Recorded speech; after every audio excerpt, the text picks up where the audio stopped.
He's got Tom Homan has already been announced. I mean, just, man, I wouldn't want to be. They're losing their minds over Homan. Oh, my gosh. But he's the perfect guy. It's like, this is what we need to do. We've had people coming here for 3.5, 4 years with no repercussions, walk across the border, get everything you want, fly anywhere in the United States you want. Here's your card for your food. We're going to pay for your lodging.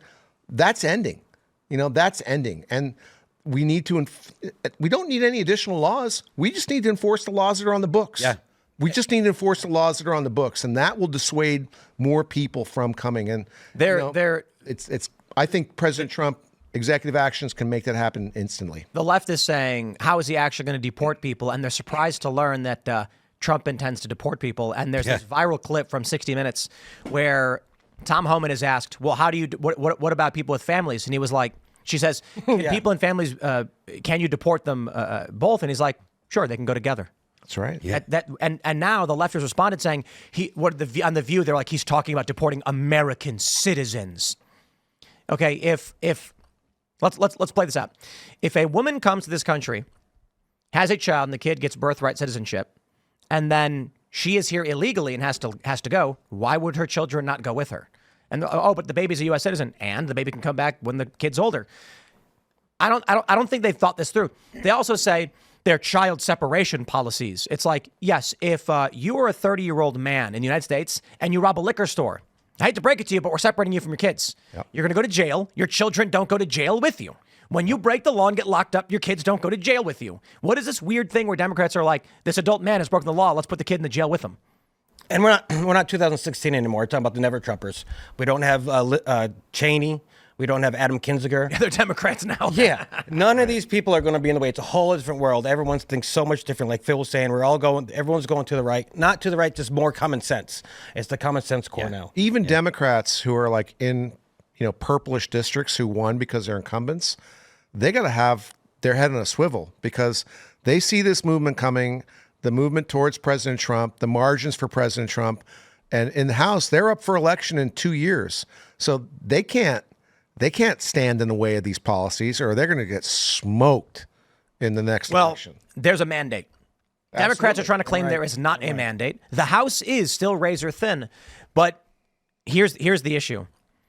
If you're one of these Republicans that just won this very moderate seat that's being torn between left and right, there's no sensible middle ground. The left wants abortions to the point of birth and child sex changes, and the right saying like, yeah, none of that. If they do not deliver and stand up and say this is our opportunity, then they lose. You have one of two choices: be a leftist or be a conservative. Pick one, because if you try and play middle of the road, you are guaranteed to lose either to a Trump supporting populist or a far leftist. That's just it. And I expect we've seen this before. The squishy Republicans who are in the middle who are like, I don't want to make any strong moves because then I'll lose. It's like, okay, well, you're going to lose this time because there's a mandate. And if you block that mandate, everyone's coming after you. Yeah, and we're done holding the line. Now we're going to start forwarding the line. We're starting progressing, moving forward to what we want, to what the common sense again. We're done just letting them beat us back. We're going to go to deport. I think Democrats are screwed. Yeah, they got no choice. I don't know. Look, I've long talked about how CNN's lost. They've gone insane. There's this viral clip that's going around, and maybe we'll bring it up later in the show, where a guy's like, some people just don't want boys in the girls' team. And the other guy goes, stop it. Yep. No, you will not call them boys. Right. And he starts screaming and just like he's literally slamming his fist on the table. Mm-hmm. You can't even talk to these people. CNN, they tried bringing on conservatives because they know they have chased themselves into wacky world. How do you pull out from that? Normie Democrats do not like that stuff. No, no one I know in my family likes that kind of stuff. But isn't it funny now how the response from these people in media is like, maybe people really just cared about milk, bread, and eggs.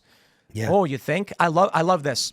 Among Gen Z women, Trump improved, I think 11 points. Oh, snap. Yeah. Mm-hmm. And now all the pro-lifers are banging on their chests and hooting and running around cheering. They thought the young women were going to come out for abortion. That was the narrative. And there's a joke, I forgot who said it, but it turns out women buy milk and eggs more than they get abortions. That's a good one. That's true. I like the idea that things like the economy are less important than, a fraction of a percent of the population being able to go into their preferred bathroom.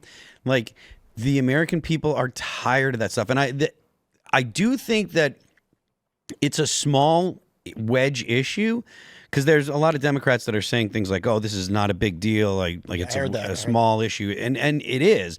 But that doesn't change the fact that when you personalize it, as in you're a mother with a daughter, and you're like, "Well, maybe it doesn't happen," but I've heard stories that at my kid's school there are trans kids, and that means there are boys who think they're girls that want to go into the bathroom. That's going to cause a lot of parents to be like, I am done with this. I'm over it. Well, because it's not worth the risk. Trump spent like tens of millions on these ads where they were like, Kamala Harris is in favor of giving them inmates sex change operations. Correct. State funded. And it showed a clip of her being like, yes, we should do it.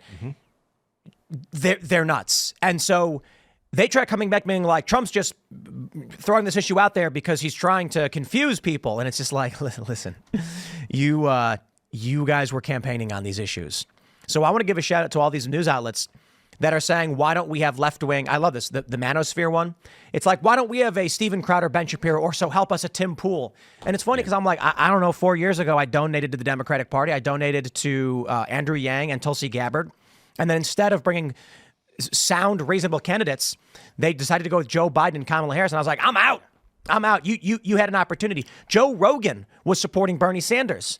RFK Jr. was running as a Democrat. The Democrats are screaming, why don't we have a Joe Rogan? Joe was supporting a Democrat, RFK Jr., up until you booted him from the party and to go independent. Thanks for checking out this clip from Timcast IRL. Make sure to watch the show live Monday through Friday at 8 p.m. Subscribe to this channel, and we will see you all there.